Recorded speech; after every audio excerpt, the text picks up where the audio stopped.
যাকাত যদি বর্তমান সমাজে সঠিকভাবে যদি আমরা যাকাত আদায় করতে পারতাম, বাংলাদেশে কেউ আর গরিব অসহায় রাস্তার ফকির ভিখারি থাকতো না। জোরে বলেন ঠিক না বেঠিক?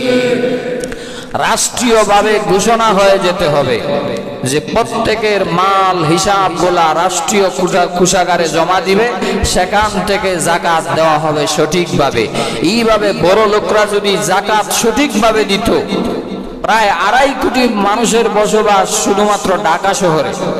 এই 2.5 কোটি মানুষ যদি সঠিকভাবে যাকাত দিত, ঢাকা শহরে ভিক্ষুক কেন, রাস্তার ফকির কেন, কোনো ভিখারিকেই পাওয়া যাইতো না। জোরে বলেন ঠিক না বেঠিক? কিন্তু আমরা কি করি? যাকাত না দিয়ে আমরা এখন সুদে টাকা বাড়াই, আছে না নাই?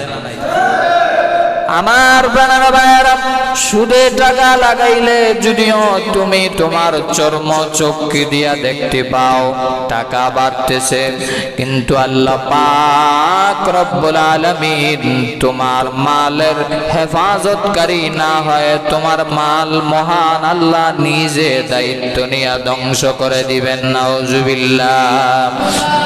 আল্লাহ কোরআনে বলেছেন, ইয়ামহাকুল্লাহুর রিবা ওয়া ইউরবিস সাদাকাত ওয়াল্লাহু লা ইউহিব্বু কুল্লা কাফফারিন আসীম। আল্লাহু আকবার।